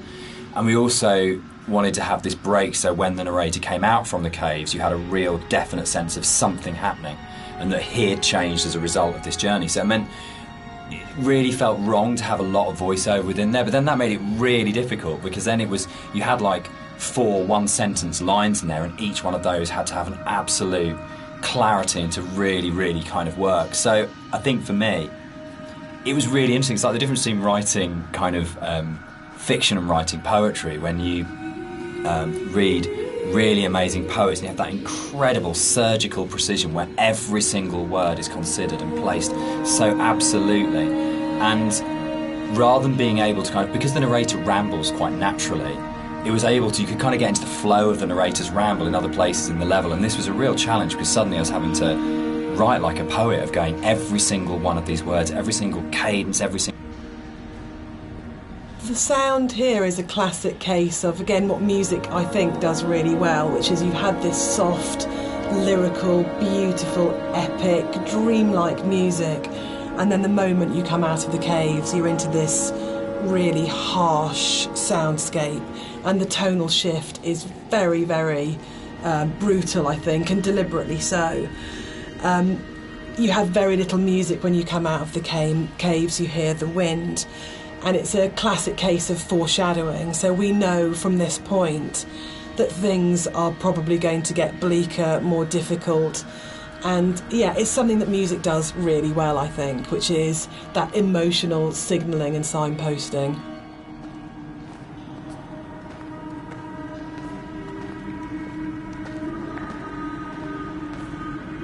This whole area moved, didn't it? The original mod, this was a cave right at the beginning of the caves where everything was written, and it moved to the back end of the level, and we had this long corridor that's full of these kind of it's the point of high madness, I think, in the game, isn't it? Yeah, it's kind of just where you feel like you're losing the plot completely, both like visually and auditory, and you know, it's kind of like this really frenetic moment for me. I think it's where you feel most that you're underneath a mountain, and you feel the weight of that mountain, and just I loved the idea when we were, you know, putting through it of what would it actually take to do this, like to actually paint all these symbols and what is going on. And it really is quite an explicit kind of thing of madness, of going, you would have to be insane or very, very disturbed to actually do this, and what is the process that this person's trying to work through, what they trying to achieve by this. And I think it really strengthened it, making it a crawl through a tunnel as opposed to just a static location. Yeah, I think it's the This is a bit more of a contentious one, so we disagree on this one. I struggle with this, with the points in the caves where you duck above and below the water, and you have to have that transition of audio. And I love the audio on both sides of the surface tension of the water, but I really struggle with you breaking water because it's such a hard edge to the sound, and I don't think there's any other way around that. And you need to have those moments where you do go underwater because it's so important. But it's one of the areas that's never sat very comfortably with me, because I feel like in a level which hasn't got a single edge in it, it's the one edge within it, and it breaks me. And that's why I think it's so successful, because you've been lured into this completely hallucinatory, dreamlike world, and then all of a sudden, as a player, you're literally gasping for breath. You're coming up for air. And I think when we're talking about that metaphor of the body, for me, the motorway scene, the biggest new addition to between the mod and the commercial version. This didn't exist in the mod at all. So the admission really is that I did play fast and loose with the geography of the M5. There isn't actually a welcome break services just outside the junction of Sanford, but we also know players. I mean, what a thing if you make something that's based vaguely on somewhere in real life. In terms of a compliment, when you're getting emails from players going, there isn't a welcome break there, and people really trying to work out where is this, and whole threads about where on the M5 it is.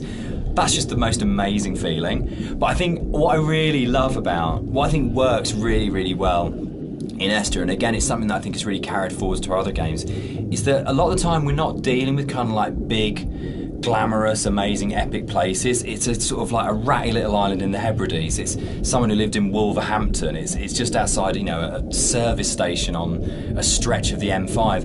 And I think that earths what's going on. It gives it a realness as well, particularly when you sort of put it against the surrealness of the caves. Actually, you're kind of going, this is really surreal and this is really, really dreamlike, but actually I'm talking about, you know, a car accident just outside a little chef, and that playing off those two things against each other.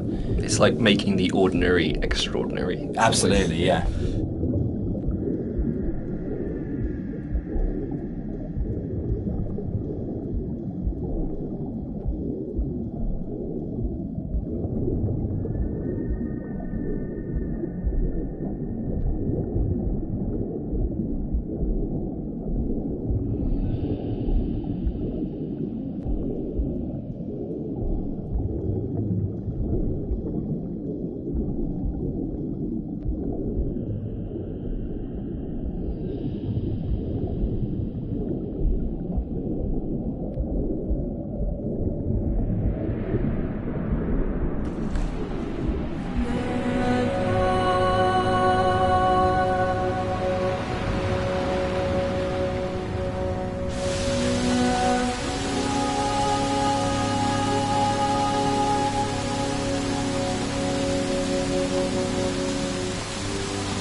This scene for me is like really, really iconic because it kind of brings this idea of the caves being an inward journey through the body together. It's really kind of like a symbol of rebirth, and it actually brings together a lot of the visual goals that I wanted to achieve with a lot of the symbolism in the game. Like, I've talked a little bit about how the environment was kind of designed to provoke emotions, and kind of the impressionistic style gives you just enough information to make you think of things and feel things. But this is probably like the antithesis of this. And the whole feeling of rebirth here is quite strong. I know Jess... Yeah, the music's really supporting that. Yeah. Because we've gone, she sings always, always throughout, you know, we've got always, always, and then she sings never, and a moment of absolute soaring. It's the climax of the music. As you come out of the water and the music kind of swells, and you just kind of... It is like a moment of change has happened in some way, and I think rebirth, isn't it? For me, it's his moment of clarity and acceptance and understanding of the reality of what's happened. And you're literally moving towards the light at the end of the tunnel. You're actually doing that as you go through. But the music, especially, I think before the music got layered in, that scene was nowhere near as kind of powerful for me. Like, that kind of just totally made it.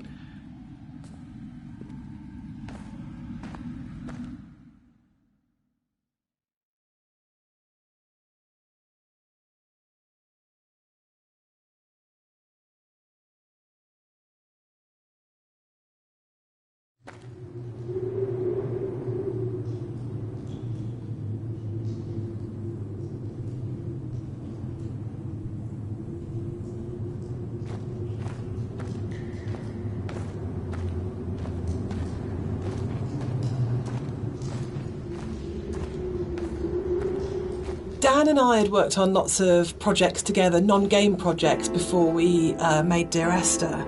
And I think the thing that links all of the projects that we've worked on together is that idea of hidden stories and layers of stories. And one of the things I wanted to do with the music was to embed hidden little hints and stories into it. So the music that you hear here has... It's probably the level which has changed most from the original mod. I think it's much bigger than the final level in the mod. And one of the major changes in there is in the original mod, the whole side of the cliff face was covered in painting and writing, and a lot of that moved inside to that corridor in the caves where it's really obsessionally painted on. And it was really, we spent so long on that because we were trying to get it looking right, because it's one of those really interesting examples where I loved the image and the idea that you've got this guy painting the entire side of a mountain with words and symbols and things. But it was really interesting when it went into the rebuild. I think one of the most fascinating things for me about planning this director's commentary has been that in previous years, when all the three of us have talked about Dear Esther, we've talked about the interpretation of the player. But actually going through this together, post having made it, was still surprising each other. Yeah. And I think that's really, really interesting for me, because it shows that we left interpretation for each other and that we trusted each other actually just to get on with it. And because we each brought our own special and unique contribution to the game, we didn't have to, in a way, talk it to death or say you have to justify every idea you have or talk it to death or explain it. That Rob's idea that the island is very tainted and corrupt, and my idea that Dan didn't know that the whole level of the caves is a birth metaphor. I think it's really amazing that we're still finding out things about the game that we didn't know. I think it was nice when I came onto it, because Dan was basically like, he gave me a bunch of materials, but he left me to my own devices for a lot of it, and we kind of like, I finished a level and Dan would play it and give me some feedback, but he was very kind of like hands-off at the beginning, which was really nice, kind of. So a lot of my interpretations just came through that downtime where I was just kind of like going off and doing my own thing. And so yeah, it's like interesting to hear Dan talk about it sometimes, because there's some backstory that I've never even considered before.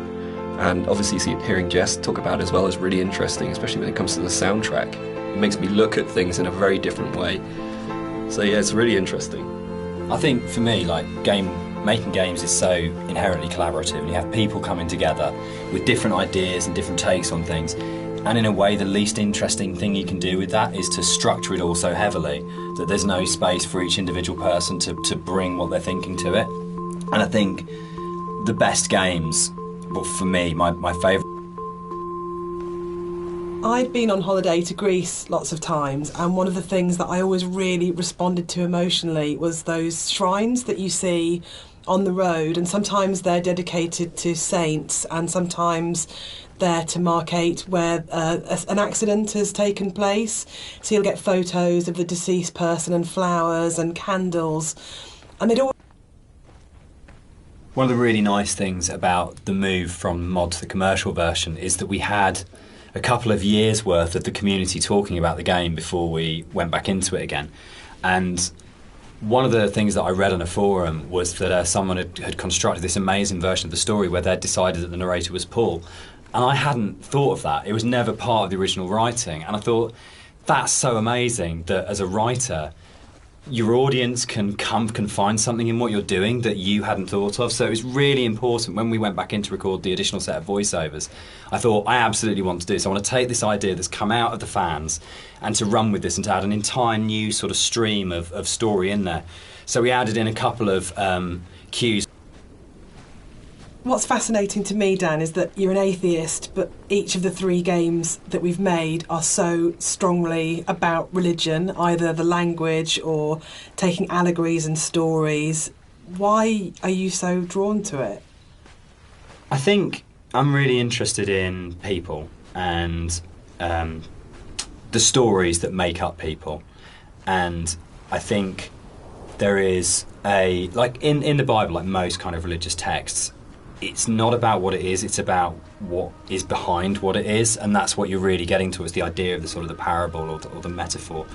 And it really felt like, particularly with Paul on the road to Damascus, is a story that many people know and we can understand, and it's about redemption and consequence and guilt and transformation and who you really are and what that means. And it felt like just a really strong... Is Dear Esther a depressing game or a hopeful game? For me, it's kind of like a mix of both, really. I think, like, my interpretation is kind of like, always feel like kind of depressed when I think about the kind of turmoil that this guy's been going through for God knows how long, and the kind of environment he's been in, and, you know, all these events surrounding his story. But for me, I always feel like a little bit hopeful at the end. You know, the conclusion just feels like a relief, like this is kind of all ended in some way. What do you think, Jess? I think it's a game about acceptance, and I really like that. And I think it's telling that a lot of people with mental health issues have responded really positively to the game, and we get a lot of emails and letters from those people saying that it's helped them through a really difficult time. And so, Dear Esther is the first walking simulator. How do you feel about Walking Simulator? You know what, I think I took offence to it when it first became a thing, but, you know, I think actually I don't mind it so much now. I think the fact that we have kind of taken ownership over it, like that genre has been kind of made our own by not just our game, but like a bunch of different games have kind of embraced it. I don't know, what do you guys think? I'm still really confused about the need to categorise in games, probably more than any other creative industry, and I think it shows that there's a bit of an illusion of simplicity with games like Dear Esther that people kind of assume, because there's not a lot of mechanics and there's not much going on in that sense, that they're easy to make. And I think actually it's kind of the opposite in a way, that because they're so simple, everything is exposed and everything has to be exceptionally good for it to work, because you're carrying a player's experience on a fairly sparse, minimal kind of framework. One of the things that I think was added more frequently in the final version of Dear Esther was the inclusion of a number of ghosts in the game. These are not like ghosts that you'd see in a normal horror game. They're just very loose silhouettes that you'll see around the island, usually like quite a distance off, or just kind of somewhere that you'd barely see it out the corner of your eye. I think this is a good example of where it's kind of really in your face. And these are kind of just something that we put in to kind of not just bring some unreal elements to the island, but something supernatural as well, something that's kind of beyond this world, something kind of unsettling. And yeah, we've a lot of effort's been put in to make these things very subtle. I didn't really want them to be like, I didn't want it to be a ghost story, so to speak, but I just kind of wanted to bring some of this supernatural element into the game, and this area is probably one of the most prominent because you can see it. There's a bit of an illusion of simplicity with games like Dear Esther that people kind of assume, because there's not a lot of mechanics and there's not much going on in that sense, that they're easy to make. And I think actually it's kind of the opposite in a way, that because they're so simple, everything is exposed and everything has to be exceptionally good for it to work, because you're carrying a player's experience on a fairly sparse, minimal kind of framework, and that really means that every aspect of it has to be produced at a really high quality and has to be done with a lot of passion and a lot of thought. The last level ended up being quite a lot bigger than the original mod, and it's also the one where actually the movement around it is in a way the most artificial. There's the big zigzagging cliff path that basically it's like a series of straight lines from point to point. There isn't a lot of movement, and one of the things that was really difficult to do with that was to not make it feel too much like a corridor and to give it that sort of sense of space and that you were actually exploring somewhere quite natural. I think, Rob, there was stuff which you put in there, like little new beat moments, like the ruins at the edge of the cliff, that just helped the player feel like they were on a journey rather than being pushed through a pipe. Yeah, it was kind of just giving the player the reward for continuing on, and kind of still giving them some aspect of exploration and things to discover.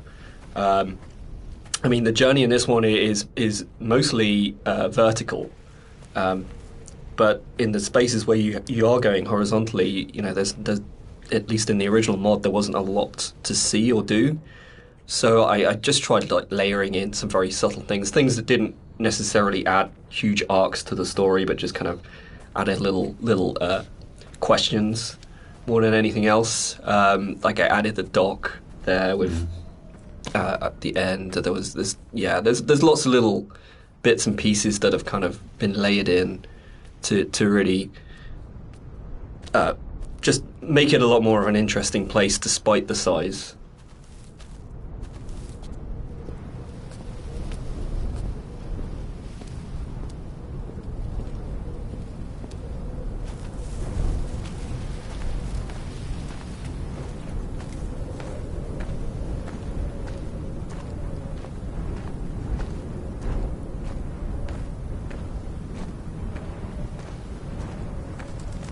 The Overlook, the point about this to me is that it's probably the voiceover in the game that kind of sums up the whole story and the experience. It's almost like a recap of everything that's gone before you start the final climb. And it's that pause before you're going to start the final climb and before the game's kind of builds to a climax. But you can also see the whole level, and it's like the idea that you are standing looking down on your own journey, a bit like the idea of your life flashing before your eyes, or sort of like seeing your body but having an out-of-body experience at the moment of death. And it was really designed to try and get that feeling as the player that you stop and you take stock of everything, and there's a bit of a sense of there's no going back. You take a breath and now it finishes. And I really wanted to kind of achieve that sort of sense, and I think we did. I think it really came together here, that you got that sense of going, right, now this ends, and now I move forwards to it.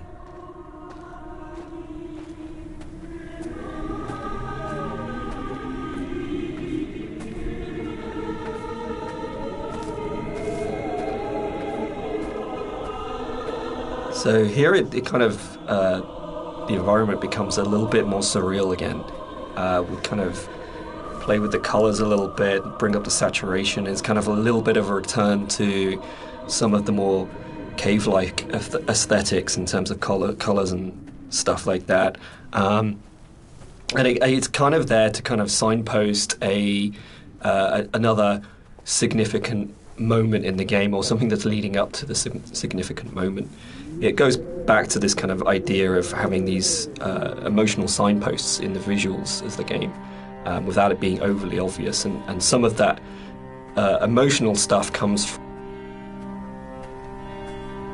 The music that's playing here is a repeat of another cue, and originally we hear it played on the piano, and the string quartet take on the piece here. And it's one of those really nice instances where we were in the studio and I had this idea of how it was going to sound, and I thought it was going to be quite full and rich and, yeah, full-bodied. And then one of the string players said to me, "This is wrong, actually, for what we're playing." And they said, let's strip out all the vibrato, let's play it in a really Scottish, plain style. And it absolutely transformed that piece, and it's one of the really special things about being a composer, is that you get to collaborate with people who come fresh to it. So you have this preconceived idea of how it should be, and then they say, no, why don't we turn it around and think about it like this?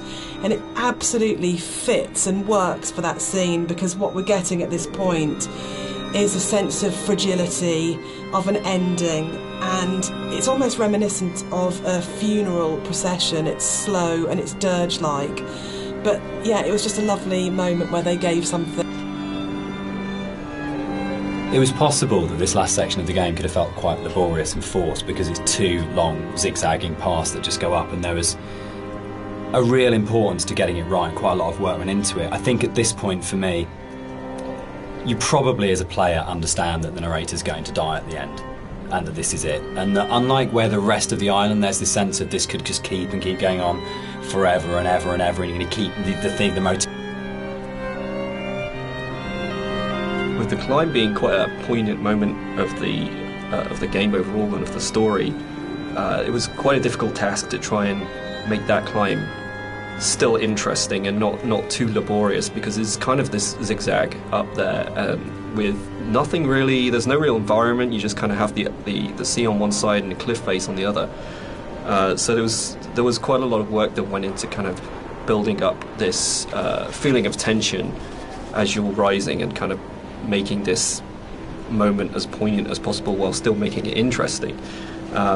So a lot of effort was put into building up this weather, building up the wind, and the swaying of the grass, and kind of the volume of the soundscapes, and everything mixing together with the music, and just kind of visually really trying to make this a tense moment. And I think it's hopefully been pulled off all right.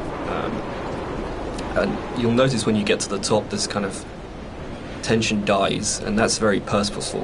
You'll see no more wind. It's just kind of like a symbolic thing where you're coming to the last moment, the point of no return, and that's been very deliberately designed that way.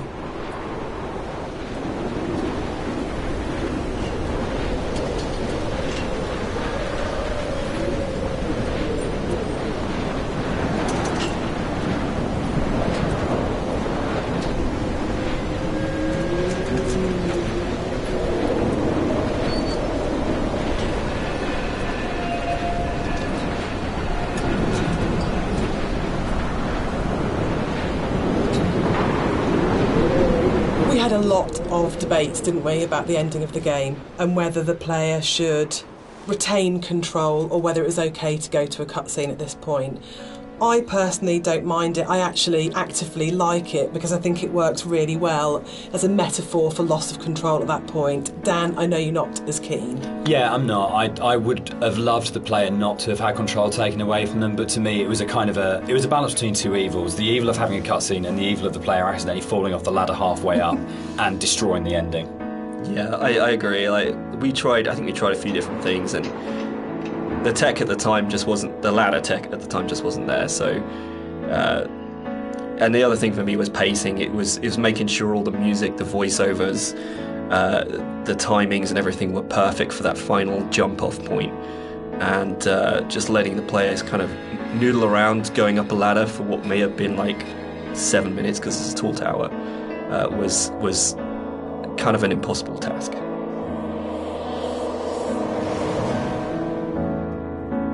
One of the things that I enjoyed the most on working on Dear Esther was Rob's beautiful visuals were so inspiring, but Dan's words are always so amazing to write to. I think that's where we start as a partnership.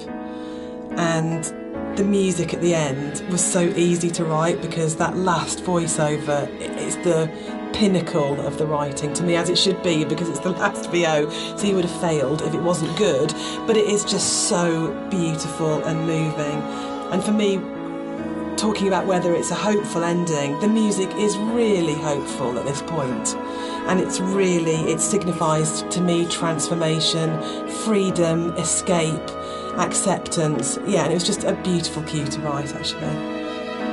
I don't know, I can't remember quite where it came from in the mod, but the moment when we went, or we could put the bird in there and you could see the bird's shadow, and actually it turned from being kind of like a straightforward literal suicide into a metaphorical, or to my mind, kind of like, I always really believed the narrator did turn into a bird just before they hit the ground, and that was really important. I think it's probably the strongest ending in any of our games so far. But yeah, I'm very proud of the way everything came together in that last section. Yeah, I think it's the bird thing is particularly interesting, because I think it was in the original mod, but the timings and everything were just all off, and you never really saw the seagull.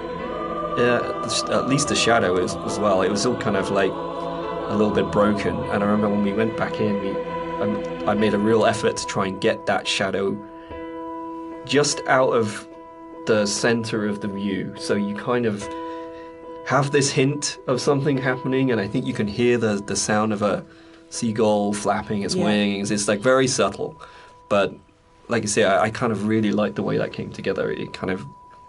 It's very like say, it's kind of like a release, but at the same time there's still this kind of ambiguity there that's kind of beautiful. And I'm really proud that I got the monitor in at the end for an ending of, it goes into the hospital monitor, signifying the flat line. And I think it's one of those moments where you never want to be so clever that people notice it and it takes them out of the moment, but it just flows in through the music, and it just feels like everything comes together at that last point. That last VO, Rob's amazing visuals and the music, and it feels like a really, really strong and beautiful ending. And then in the last second, Nigel Carrington's delivery of just those two words have come back, where he just pitch perfect. Yeah.